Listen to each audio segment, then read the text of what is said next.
My husband and I were going to go to Mexico for the holidays with my in-laws and our son.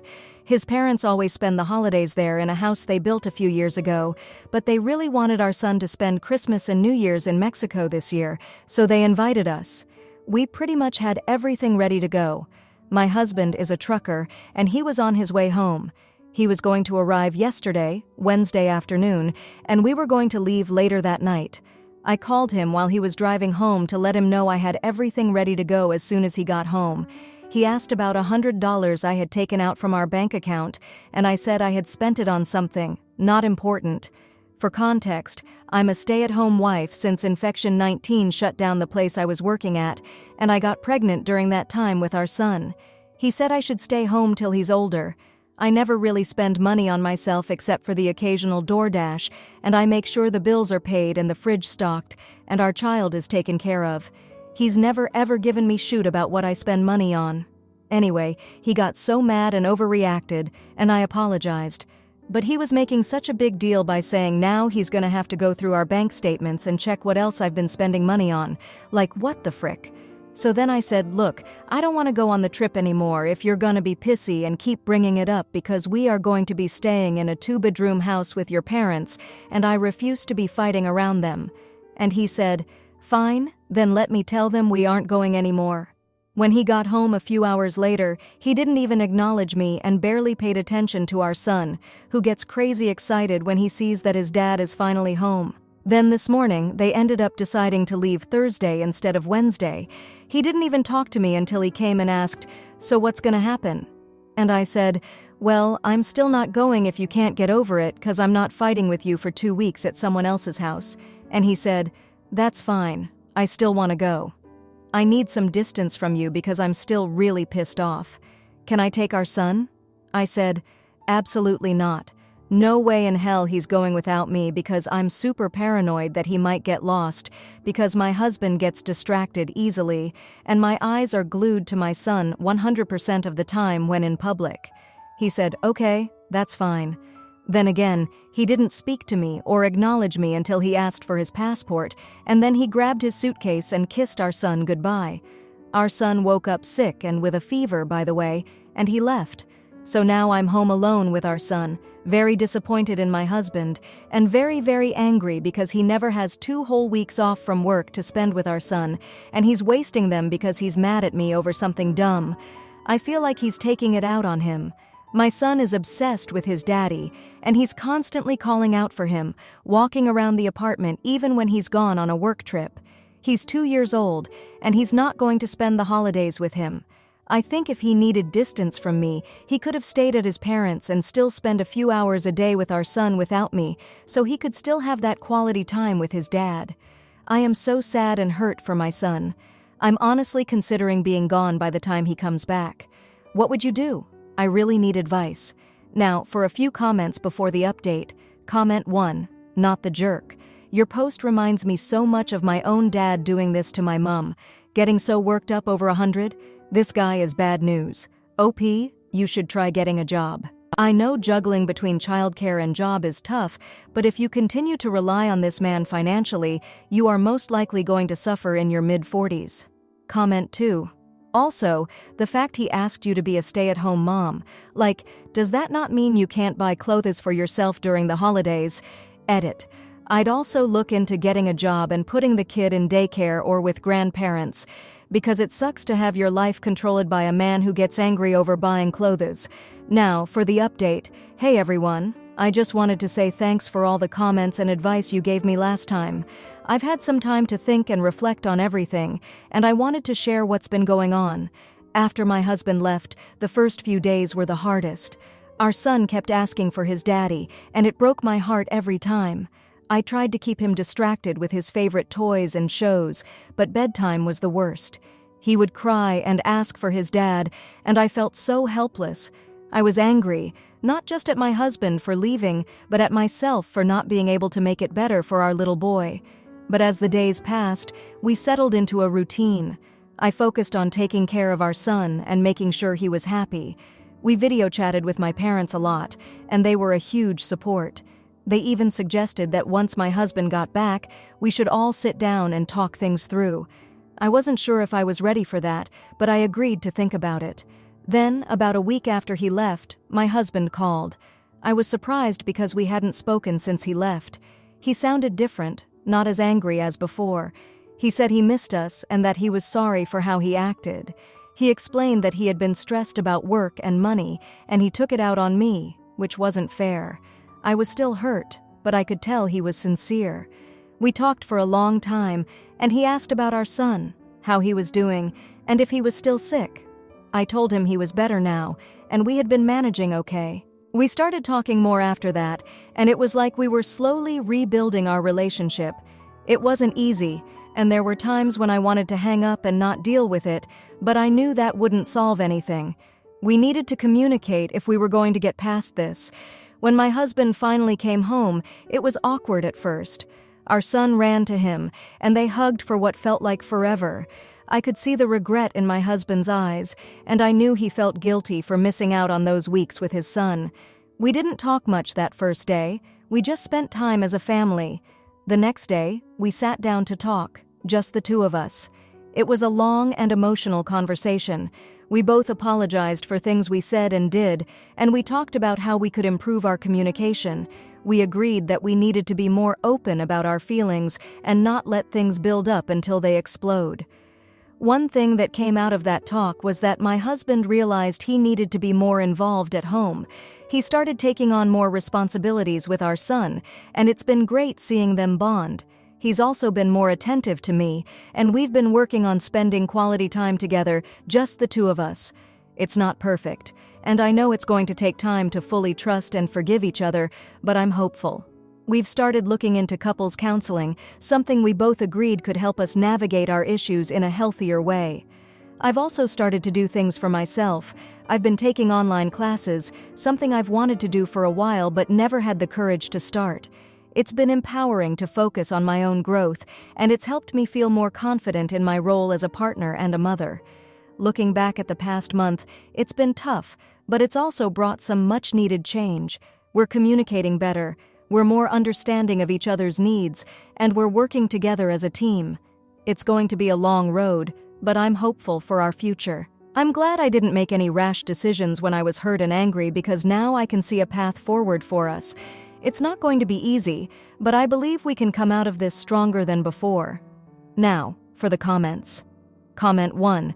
Hey there, I totally get why you'd be upset. It's rough when money issues spill over and affect family plans, especially with a sick kiddo in the mix. Your hubby should have prioritized your son's health over the trip. It's good you're standing your ground on safety concerns. Maybe this is a wake-up call for him to reassess his priorities. Comment 2. It's encouraging to hear that you both are taking steps towards mending the relationship. Consider setting some ground rules for future conflicts to avoid a repeat scenario.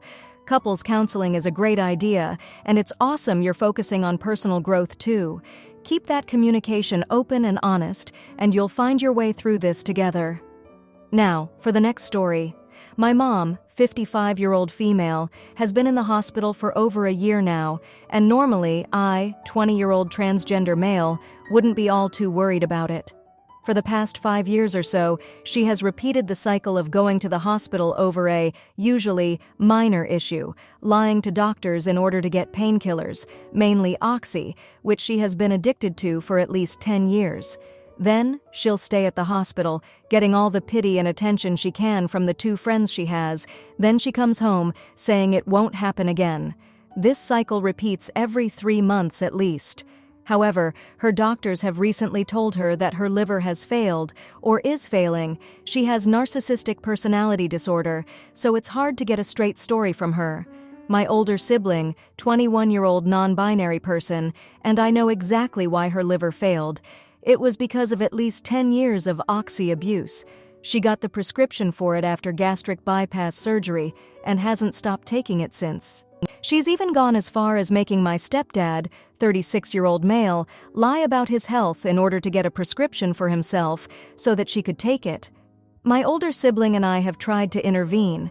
My older sibling has called the hospital and nurses where my mom is staying and told them about what my mother was doing. even telling them about the fact my stepdad has been sneaking her more oxy through food wrappers. But this only resulted in them moving her to a different hospital. My parents are putting a lot of pressure on me to donate my liver to my mom, which will immunocompromise me for a long time. I don't know the potential complications that could arise from this, given that I'm disabled, autism. My mother has also been pretty hurtful towards me, causing multiple fights that ended in her threatening to end her own life, shaking a pill bottle at me, full of oxy. She is a hoarder and has let me stay in the foster care system for years. She's also Christian conservative and a Trump supporter, leading to her being very trans-unfriendly and not supporting me transitioning. And knowing that she will not get clean makes me think that giving her my liver would be foolish and a waste. It'll just end up failing from all the oxy she won't stop taking.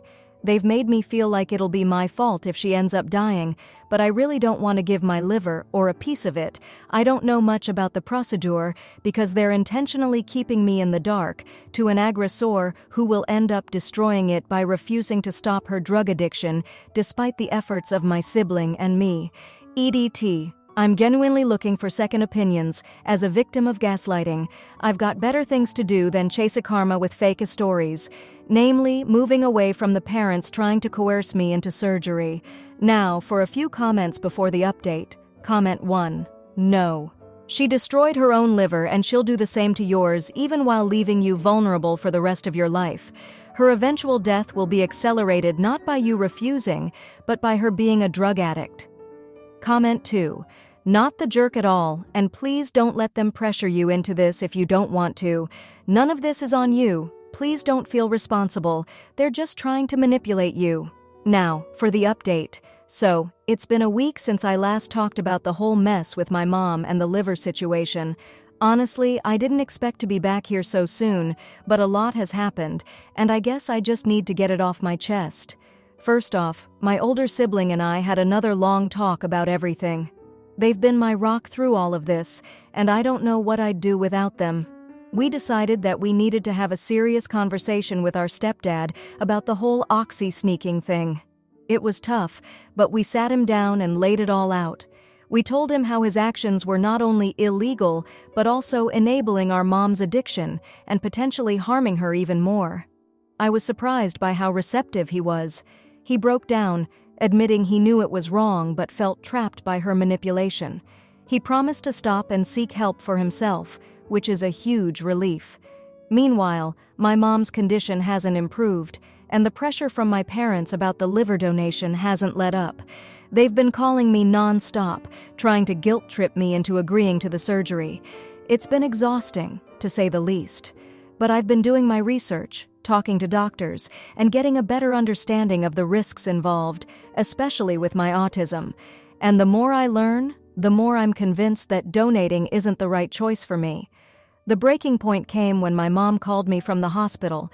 She was in one of her moods, where she swings from sweet and loving to downright nasty in a heartbeat. She started off all weepy, telling me how much she loved me and needed me. But when I didn't immediately agree to the surgery, she flipped. She started yelling, saying some pretty awful things about me being transgender, about how I was selfish and ungrateful. It hurt, but it also made me see things more clearly. I realized that I can't set myself on fire to keep her warm, especially when she shows no signs of wanting to change. So I made a decision. I told my parents that I wouldn't be donating my liver. It was one of the hardest things I've ever had to do, and it caused a huge fight. My mom said some things that I don't think I'll ever be able to forget, but I stood my ground. I know I have to take care of myself first, and that's what I'm going to do. After that conversation, things got a little quieter. My older sibling has been checking in on me every day, making sure I'm holding up okay. They've been dealing with their own feelings about the whole situation, but we've been supporting each other as best we can. And then, just when I thought things couldn't get any more complicated, something unexpected happened. My mom's doctor called me. He wanted to talk about her condition and the whole donation thing. I was wary at first, but I agreed to meet with him. It turns out he had no idea about the pressure my parents were putting on me, or about my mom's history with addiction. He was appalled when I told him everything. He promised to have a serious talk with my mom about her behavior and the reality of her situation. He also said he'd make sure the hospital staff was aware of the situation so that they could provide better support for her and prevent any more sneaking of drugs. It's not a perfect solution, and I know there's a long road ahead for all of us. But for the first time in a long time, I feel like there's a glimmer of hope. My mom's doctor is going to help her get into a proper rehabilitation program once she's stable. And with my stepdad agreeing to seek help, maybe, just maybe, there's a chance for things to get better. As for me, I'm focusing on my own future. I've been looking into support groups for people with family members who struggle with addiction, and I'm planning to move out as soon as I can. It's going to be tough, but I feel stronger now, more capable of standing up for myself and making my own way in the world. So yeah, that's where things stand right now. It's been a rough week, but I'm hanging in there. Thanks to everyone who's been sending supportive messages my way. It really does mean a lot. Here's to hoping for a brighter future for all of us. Now, for the comments. Comment 1. Have you considered a family therapy session? It might help to have a neutral party mediate the conversation about your mom's health and your decision. Remember, it's important to take care of yourself first. You can't pour from an empty cup. Comment 2. It's great that you're looking into support groups. If you need help finding resources or navigating the process of moving out, I'd recommend reaching out to a social worker. They can provide guidance and support during this tough time. Stay strong. If you liked this video, you'll probably like these too. Also, while you're here, please consider subscribing. It's your support that keeps this channel alive and allows me to make better and longer videos. Have a great day.